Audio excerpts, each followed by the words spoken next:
It's Tuesday here on the Locked On Steelers podcast. I'm your host, Chris Carter. Mike Tomlin talked at his Monday press conference about trends the Steelers can flip in their favor that they noticed weren't going in their favor during the three-game losing streak. I want to talk about those trends, how flippable they are, locker room bickering, and how that could turn into a positive thing, and why George Pickens may have been blamed a little too early. All here on the Locked On Steelers podcast. Let's get into it.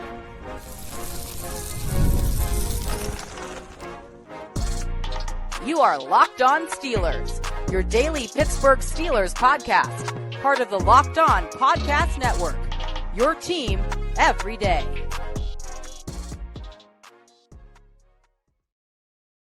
Hello, welcome to the Locked On Steelers podcast. I'm your host, Chris Carter, bringing you your daily dose of all things in the Pittsburgh Steelers. As always, you can find the show on your favorite podcasting apps and on YouTube. Like this video if you enjoy it. Subscribe to this YouTube channel for all of your Monday through Friday episodes, as well as our bonus content. We thank you for making us your first listen every day because we're your team every day, and we are excited to get into today's show. It's just a solo show today. No other guests. Wanted to knock out a lot of other things today. We will have crossover Thursday. Just a heads up, we recorded that earlier this week because of the holiday with everything going on, and I have to cover a basketball game on New Year's Day. But we still will have that and a Wednesday show and a lot here to talk about on the Locked On Steelers podcast. But I want to talk to you guys about some of the things Mike Tomlin talked about. Also, Patrick Queen, who we got to talk to in the locker room. So get ready to hear from them. But Mike Tomlin talked about trends that the Steelers noticed when they were going back over the tape during this longer stretch after the Christmas Day loss to the Kansas City Chiefs. As we know, the Steelers were 10-3 in a prime position to win the AFC North. They lost three straight to three really good opponents, back-to-back games on the road, then back-to-back short week games, all three against teams that are among the best in their conferences at what they do. Now, again, we've talked about some of the things we saw individually in these games throughout the weeks, but tying together trends. One thing we could talk about is coverage busts. One thing we could talk about is turnovers and the lack of creating turnovers on defense. The positive, the problems with committing turnovers on offense. All those have played factors, and I'm going to go over some numbers in a sec here that kind of get into it. But I want you to listen to Mike Tomlin and how he first addressed it, and then a few questions that I kind of pieced together after his first addressing, like, hey, we looked at some things and we're addressing some things. Listen to Mike Tomlin for a bit, because it's not just what he says, it's how he responds to some of the questions we poke at him with about, hey, like, are these actually fixable things? What confidence you can get back to it? Here was Mike Tomlin during his Monday press conference. Last Thursday, we came in after Christmas Day's game and met and analyzed not only that performance versus Kansas City, but really looked at some trends in most recent performances, and specifically some things that we have been talking about in this setting, things that have been building blocks for engineering victory for us.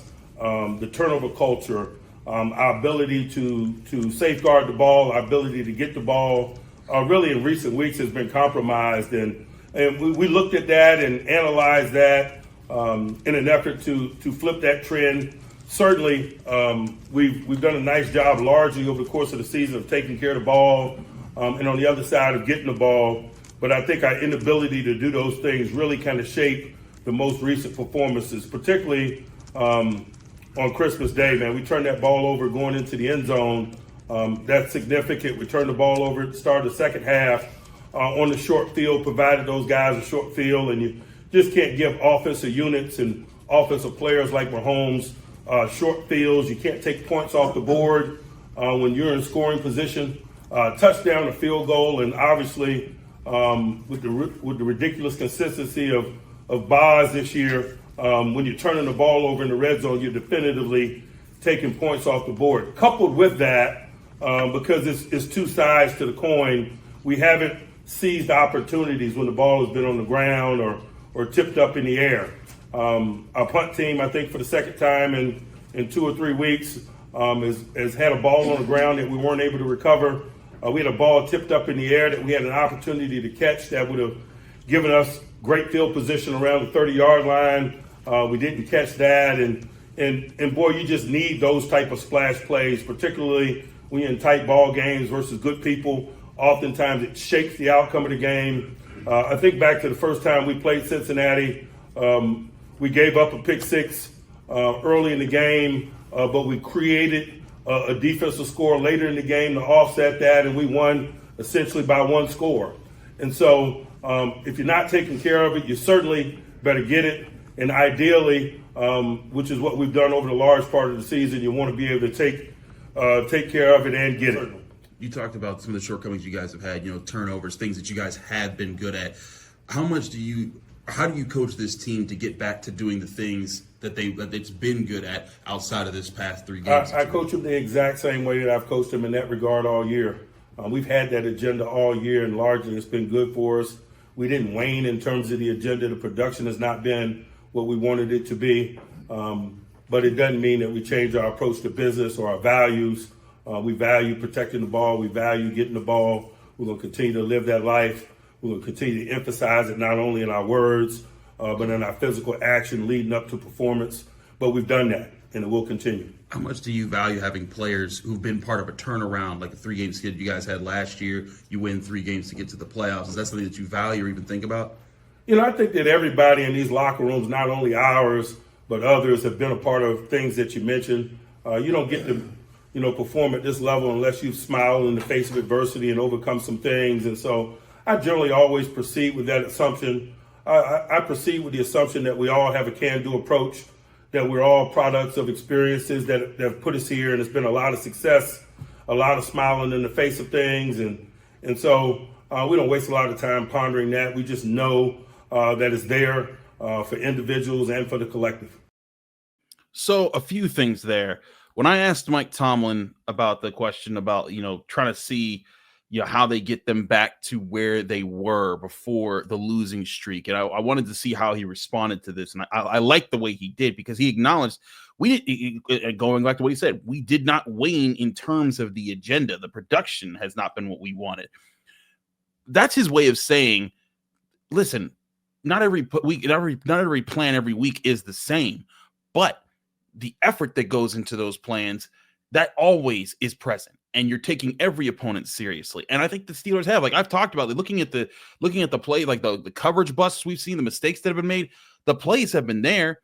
There's been guys who, if they do their job, they can be in position. There have been mistakes, and they acknowledge, hey, there's been lack of production here, lack of production there. My point in saying these things, the Steelers have the capability to do the things they haven't done in this losing streak. Yes, they play really good teams that are better than them right now. But I don't think that they're better than them in the sense that the Steelers can't do anything right in those games, which happened in some of those games. There were some mistakes that were just completely uncharacteristic. Russell Wilson had been one of the best quarterbacks at protecting the football for 13 games, including, against the Baltimore Ravens, and he committed 2 terrible turnovers in that game that basically killed the team in that one. He had seen the field very well for most of this season. And then as we went over in the Chiefs film, and we talked about that, he did not see the field well against the Chiefs, and he had those killer mistakes against the Ravens. Similarly, against the Ravens in that game, they could not stuff the run in that game. Their run fits were off. They were misplaced. But as we noted, their run defense against the Eagles was pretty good, and their run defense against the Chiefs was really good. I don't think that this has been about more. This has been about, the team just, they can't do anything right. And I think that's what happens when losses happen, especially losing streaks happen. Everything compounds. Everyone wants to blame everything, and we start just piling things on because everything just feels bad, and that's when the panic starts to set in for people. I think the key here is to isolate and look at things like, hey, again, the Steelers have done things right, and the things that they weren't doing right in those games cost them in those ways. Like he said, not capitalizing on the turnover opportunity. Like I want you to look at some of these trends that we're talking about here, and take note of this. For example, like the one thing that I said throughout these games, I don't think the pass rush has been bad in these stretches. They haven't gotten home as much, but you look at through the first 13 games of the season, they averaged 14.3 pressures per game according to Sports Information Systems. In these last 3 games, they averaged 13 pressures per game. Now, that's the difference between 4th best and 9th best in the NFL during those stretches, but that's still a good rate of pressuring. Now, they did get 2.5 sacks per game in those first 13 games and only 1.3 sacks per game in these last 3 games. So there's a small drop-off in sacks as far as them finishing plays. But that comes with playing, Jalen Hurts and Lamar Jackson and Patrick Mahomes, three of the more elusive and really good quarterbacks in the league. But I think there's more numbers here that point at the things that the Steelers know they can do well. And frankly, I know they can do it because I've seen them do it all season, that they just didn't do in these games. And not because there's some magic that's just these three teams just, wouldn't let them do it. Because again, they did some of these things against the Ravens the first time. But these are things that sometimes you have bad days. Sometimes you have bad stretches. And the Steelers have to overcome them. And again, I think it's within their own power to overcome them. And I also think that there's been some messaging within the locker room about overcoming them and how they can come together. I'm going to take you in the locker room in the next segment. One, we're going to go over more of those trends, some of the numbers I'm talking about that correlate to that, and kind of show these are things that I think they control, that they can do themselves. And then there's also the things that I think the leadership and the Steelers are doing within their own organization that I think will help you kind of get an inside look into how they're trying to address it on the field, in the locker room, in practice, all those sorts of things. We'll get to all of that next here on the Locked On Steelers podcast. I'm your host, Chris Carter. Stick with us. We'll be right back. But first, I want to remind you this show is brought to you by Rocket Money. Did Rocket Money help you find any subscription that you forgot about that you were paying for twice? Definitely happened to me. I had a few subscriptions that I didn't even realize I was still paying for. And Rocket Money made it so easy to track them all down. It's like having your own personal assistant for your finances. Rocket Money is a personal finance app that helps find and cancel your unwanted subscriptions, monitors your spending, and helps lower your bills so you can grow your savings. It brings everything together in one place, whether it's subscriptions, your spending habits, or even the goals you want to hit this year. Rocket Money has over 5 million users and has saved a total of $500 million in canceled subscriptions, saving members up to $740 a year when using all of the app's premium features. For me, one of the best features is the subscription tracker because I've used it to cancel services I wasn't even using anymore, and I've already saved a ton. Plus, with their goals feature, I've been able to automatically set aside money for my future. No more stressing about budgeting every month. Just cancel your unwanted subscriptions and reach your financial goals faster with Rocket Money. Go to rocketmoney.com/lockedon today. That's rocketmoney.com/lockedon. rocketmoney.com/lockedon.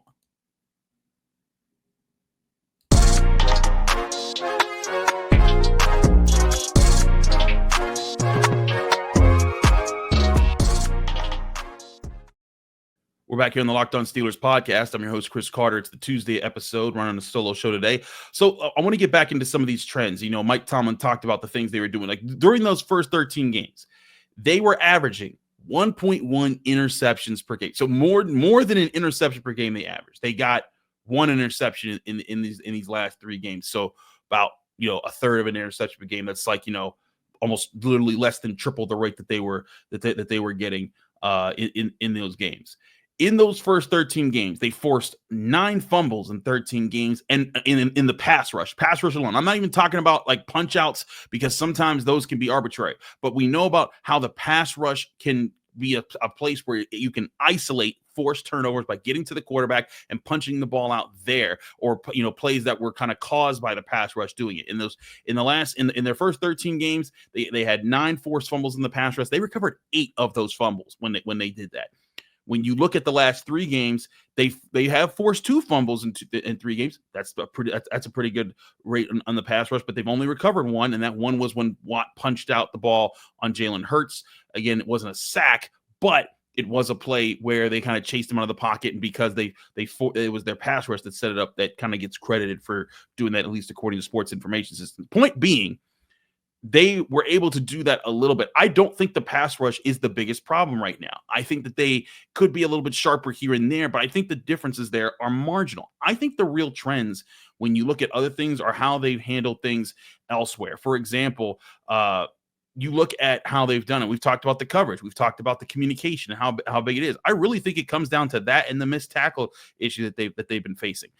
In the first 13 games, they were allowing 7 yards per attempt. That was 9th fewest in the NFL. The passer rating allowed, 80.3 passer rating allowed to opponents. That was 2nd lowest in the NFL. Their missed tackle rate, it was a combined broken tackle and missed tackle. So like if you made contact with the guy or he just made you miss in space, that only happens to them 7.5% of the times when they had opportunities to make tackles.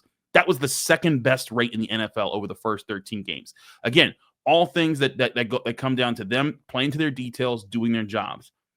In the last 3 games, you're talking about 8.8 yards per attempt allowed in the passing game. That goes from 9th in the league to 28th in the league. Passer rating allowed, it jumps up to 124.7 in the last 3 games. That goes from 9th, or it goes from second best in the league to 31st, so second to last in the league.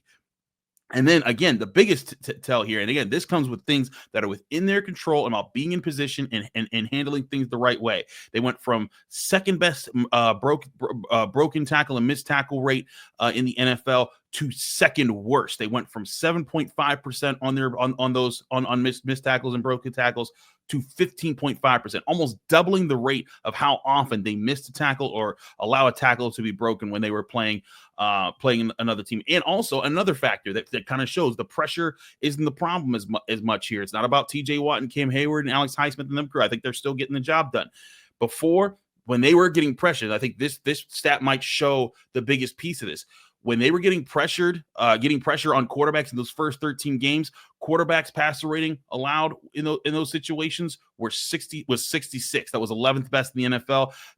The passer rating allowed on deep balls, 66.4% of a passer rating. That was 3rd best in the NFL. Flip that to the last 3 games. When they've gotten pressure, quarterbacks have still had a pass rating of 97.4. That's 29th in the NFL. So even when the pressure has gotten to affect the quarterback, and again, a pressure is registered when a pass rusher affects the quarterback's presence in the pocket, and you see them move. That's when that counts. Even when they've done that, and again, they've done that, it's still at a decent rate in these last 3 games. They're still one of the worst teams in covering, and that comes back to where I think the biggest problem is. They're making these mistakes, and again, it's not because they're not game planning for these teams. It's not because they're making these mistakes on the field, and they know it, and they're frustrated about it because they're like, and it's Deshaun Elliott said, we've been doing this all season long. Why is this a problem now? And again, on deep balls, they went from being the 3rd best team against defending deep ball in the first 13 games. In the last 3 weeks, they're now 18th best in defending the deep ball. So, that being said, and that's based on passer ratings. That being said, Mike Tomlin talked about how there was a team meeting on Thursday. The team, the coaches came together, but the players also came together, and they talked about how things needed to be, and they kind of sorted some things out. And sometimes when that happens, it can be a sort of everyone just kind of come forward and not a kumbaya, but more like a hey. Let's get everything out in the air. Let's figure out what has been the problems. Let's do this together, and let's kind of remind ourselves who we are. And I've seen it from multiple teams. I've covered it in college. I've covered it in the pros. I've seen it happen in different sports when things like that happen. And sometimes it works. Sometimes it doesn't. Sometimes teams just argue more and they just never figure it out, and that's just it. And maybe that's going to be the fate of this team. But I want you to listen to Patrick Queen and how he talked about that meeting, and also how he talked about how the Steelers have been handling things in the locker room, because I think that plays a part into how the Steelers could get to these better results by addressing things internally. Here was Patrick Queen when we talked to him in the Steelers locker room on Monday. Patrick, Mike was telling us you guys had a meeting and kind of aired some stuff out. What did you take from that meeting, and how can that help? Just the same thing we've been preaching. That guys just got to do their job. You got to want to do it. And it's just that simple. I think, especially with this stretch, if we want to be great, that's what it's going to take. So I think everybody in this facility wants to be great, so I don't think it's none of that going on. I just think that we just got to all lock in and just do our job. Good first step, though, to kind of have that type of dialogue? Definitely. I think anytime, especially with the people that we got, nobody took it the wrong way, everybody took it the right way. So it's just a point of us getting better this week. Has there been a sense of accountability, like maybe guys realizing things that, like, hey, I didn't realize I was hurting us in this way. This is where I have to change. Any of those type of talks happen? Not really. I think guys, when they were just trying to make a play, they actually had a sense and just maybe their technique was wrong, or maybe they just did something wrong. Maybe we took the gap wrong. Maybe just whatever it may be. It's just nothing huge. It's just small things turning into big things. So. That was just really what he was preaching. Just everybody just doing their job, doing the small things right, being situationally aware. Because the situations he's pointing out always be spot on. So it's just a point of us going out there, trusting them, trusting the coaches, and trusting each other. Like, how much of the shortcomings that you guys have kind of been things that you guys, like communication breakdowns, you guys were really good at communicating, turnovers, you guys used to create a lot more. Yeah, I think it's just a point of us going out there and doing it. I think it's just been a little second guessing here and there, and just not having full faith. I think that's the biggest thing. I think if we just go out there, just trust each other, go out there, just play freely, play like us, just play, have fun, play fast, play physical, do the things that the Steelers do, I think we'll be fine. Patrick, to that point, does it take like a couple of plays for that trust? You go out, somebody makes a couple of plays that where that trust comes back? No, I think it's just from the first snap, you got to start off like that. I don't think you could just run into like Mike T always says and stuff. I think that's the biggest thing for us. And I know, like I said, with the guys in the room, steady saying this because it's true. But with the guys in these rooms, if we start off fast, especially that first play, that could really do a shock to the offense. So that's the biggest thing is just focus on starting fast, getting the ball back to our offense, not putting them in bad situations, and just going out there and being us. How's your relationship with Minka Fitzpatrick developed on the field, just as far as, you two are big communicators, important, especially in the middle part of the defense? Yeah, it's been good. I'm steady learning the guy every single day. We were joking about how he laughed the other day and stuff. And, Minka's is just a great dude, kind of quiet in the rooms, but as soon as we get to the field, he's communicating at a high level, seeing things, aware of things.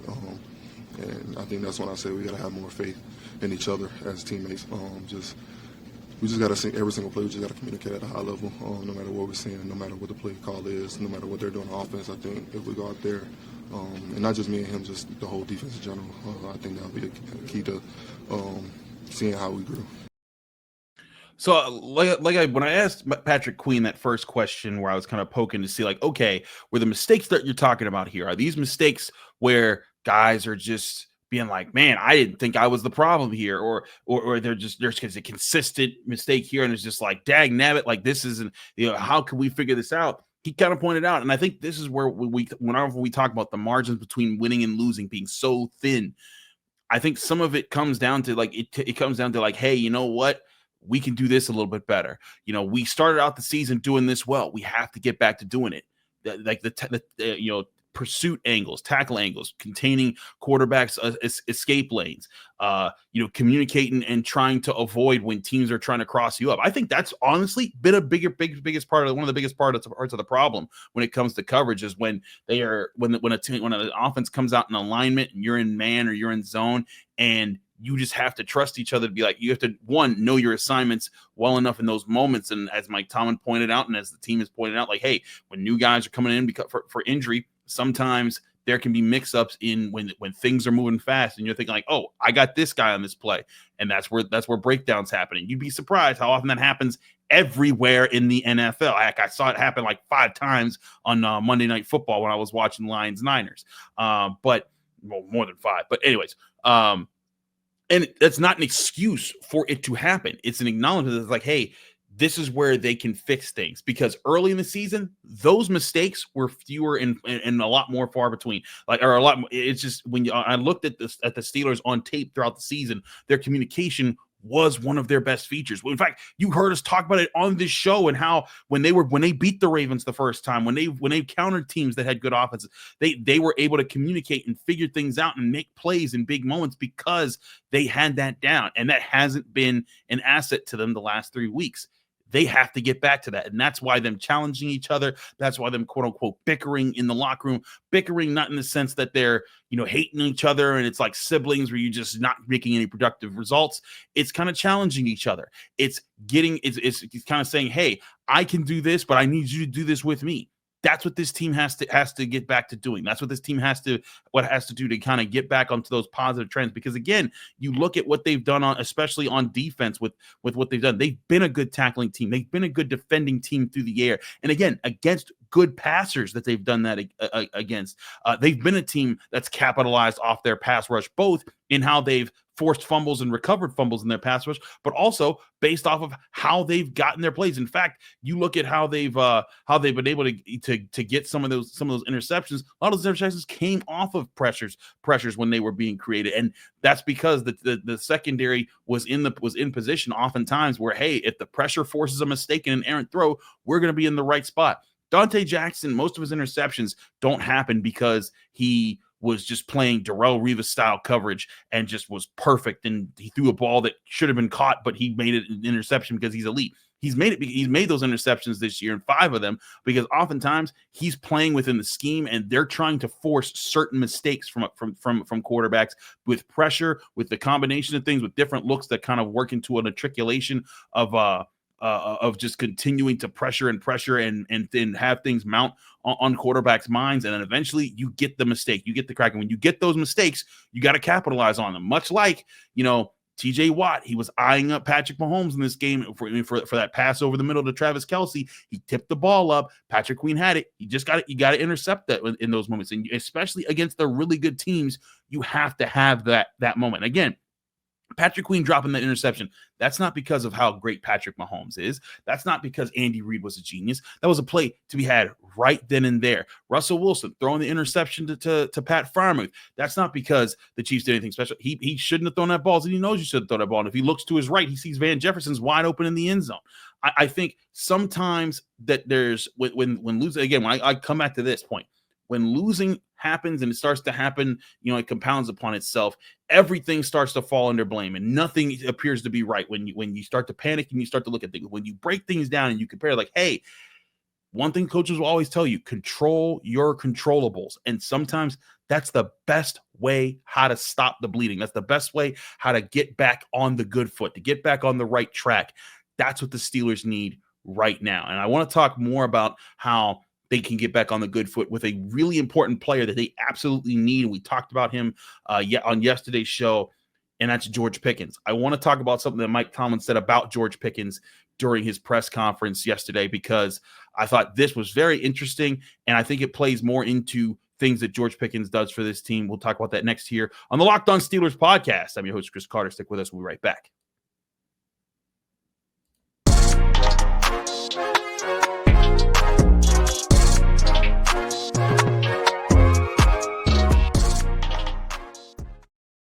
Back here on the Locked On Steelers podcast, I'm your host, Chris Carter. Let's keep it with the George Pickens talk here now. We talked about something on this show, and as I've talked about before, when we are evaluating tape, we are giving our observations, our insights, what we think is happening there. It's important to know that if we're not saying this is source, this is just based off of, hey, what we see and what we think. And there's times where I've seen something and I've gotten it wrong, and I've had to go back and say, you know what, that's not what I thought it was. Like, for example, there was a play where I thought it was a Landon Roberts fault, back against, in fact, in the first game against the Ravens. And when I look back on film, it wasn't his fault. And I was like, that wasn't his job. And then Landon Roberts actually called me over in the locker room. He was like, hey, man, why'd you say that was on me? And I was like, oh, bad, Landon. It wasn't. I admit I was wrong in the moment, but there's that's going to happen when you're studying football tape. I mean, I can't tell you how many times everybody you look at it is like, oh, I thought this was on this guy. Turns out it wasn't. And one of the biggest plays of the game was just Russell Wilson's interception, where a bunch of us thought live, and also even the TV people, the TV broadcasters thought live, that George Pickens didn't run his route.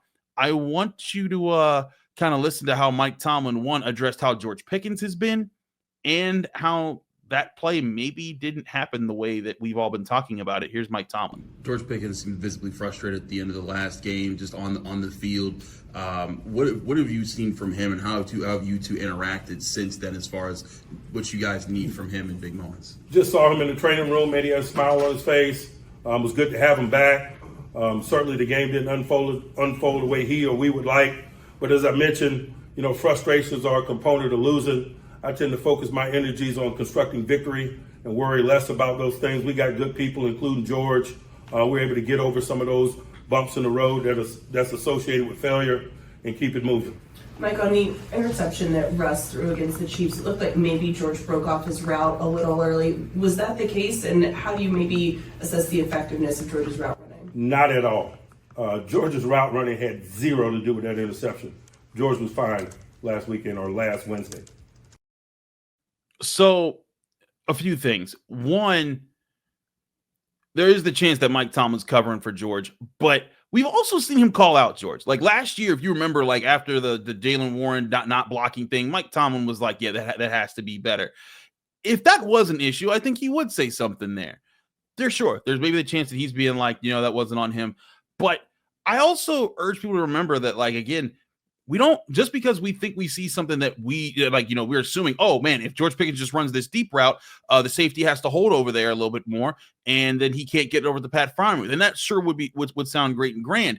But when I looked at the overall construction of the play, again, we can't show all 22 footage on this show because of NFL rules and policies, and technically our video might get taken down.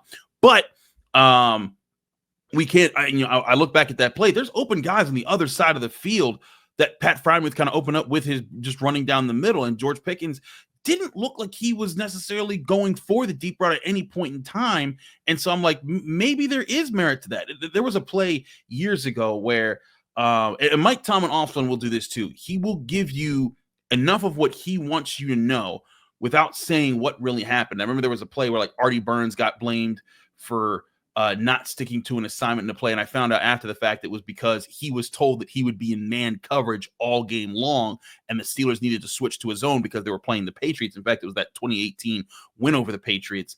And when they realized they couldn't let him just play man coverage and not have to worry about zone switches, they had to bring him out of the game. Things like that happen. And I'm not saying that's the exact situation here, but sometimes there are just things behind the scenes that you can't account for if you're the layman, or even if you're an analyst like myself who dives into film and says, okay, there's any number of variables that could have played into a play. So I'm going to, just for this situation, I'm going to take Mike Tomlin's word there on George Pickens. That was not his bad route to run. And I'm going to also point out that I said leading up to this game, a lot of people tried to make it out to be that George Pickens was not going to, like, in fact, when his injury first happened and he couldn't play in the Browns game, and some people were wondering, oh, that came out of nowhere. Is George Pickens being punished? Is he not on the sideline? Oh, I don't think he's on the sideline. Turns out he was on the sideline that next game, palling it up with Mike Tomlin, celebrating his guys. Especially like when Calvin Austin makes a big play, he comes over and daps him up. Russell Wilson, same thing. Even the defense. And then in the games after, even while they're losing, when they lose to the Ravens and they lose to the Eagles, he was doing the same thing. And in this game, I think he wanted to make big plays. I do think that he needs to keep his head. It went late in the game. You saw him taking off his helmet and yelling at the sideline. I think it is important to get him involved early. We talked about that with Alan Saunders on our our Monday podcast this week. The days are so mixed up because of all these Saturday and Wednesday games.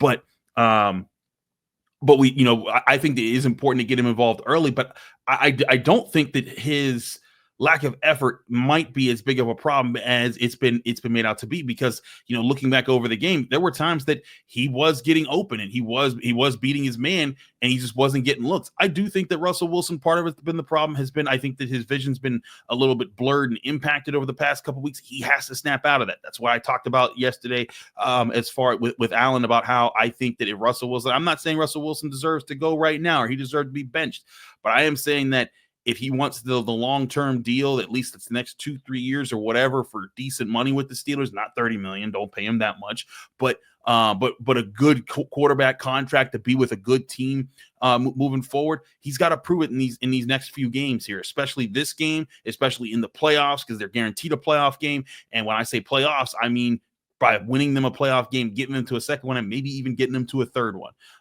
But I think that George Pickens hasn't been the problem child in this instance that he has been made out to be, and I have to take responsibility and part of that. I was wrong about that about that specific play. Now again, there's other plays where he could still be better. There's other times he could focus a little bit more and get the job done. But I think that when you look at it, also this is a game plan that the Steelers had to throw on a very short week, coming off a very tough loss. This was, again, not even a normal week. This was coming off a Saturday game, which was already a short week against your division rival. You lost that game. That was tough. You had to mentally rebound from that. George Pickens had to be cleared from trainers to practice for this week. You basically did glorified walkthroughs because you didn't want to bang your team up leading up to this Chiefs game. And then he got thrown in there and he had basically a couple days of glorified walkthroughs with Russell Wilson to kind of get the groove back that they had been against one of the best defenses in the NFL, which is the Chiefs right now. And that's not making excuses for them, but it's acknowledging that, like, hey, maybe part of the reason things didn't work this time around because it was the short week. They were getting back their number one weapon. Missing him had been a detriment, and they need time to get it together. Well, now they've had time. They'll have 9 days rest by the time they take on the Bengals.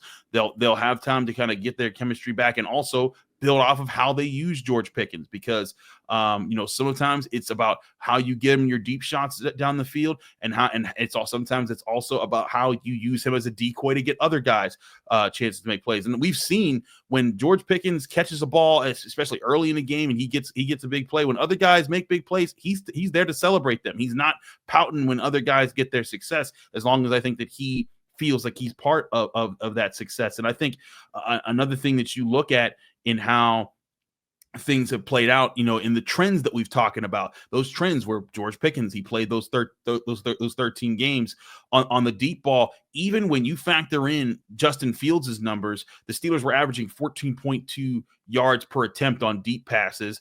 Russell Wilson was averaging 16.7 yards per attempt. That's eighth when you figure it in total, sixth when you factor in just Russell Wilson when he was starting.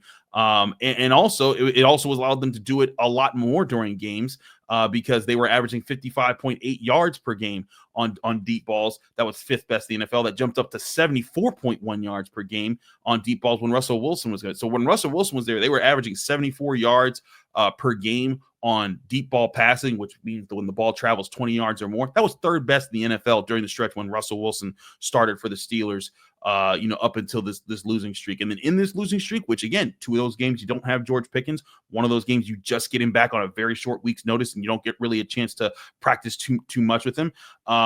You look at those deep ball numbers, and they're still not the same. You average 12.9 yards per attempt on deep balls. That dropped down to 16th. You average just 38.7 yards per attempt or yards per game on deep balls. That drops down to 14th. So you're talking about a difference from 6th to 16th and a difference from 3rd to 14th when it comes to deep ball numbers and averages. That's where I think that the Steelers can get back to being themselves. It's the same thing on defense. This team controls its destiny to be able to get into the playoffs, get into a favorable position, win a playoff game against the beatable Houston Texans team, and show that they can be a much better team against one of those really good teams in the AFC. But again, it starts with beating the Bengals this week. I want to talk more about how they can do that and some trends that they can flip on offense with some things that Arthur Smith is doing different that I like. We'll do that here on the Locked On Steelers podcast. I'm your host, Chris Carter. Follow me on Twitter, Instagram, TikTok, Blue Sky, all the social medias at Carter Critiques. Read my work at the Pittsburgh Post-Gazette, post-gazette.com. Find me here on the Locked On Steelers podcast every Monday through Friday on your favorite podcasting apps and on YouTube. Like this video if you enjoy it. Subscribe to this YouTube channel to get all those Monday through Friday episodes. We're back here tomorrow.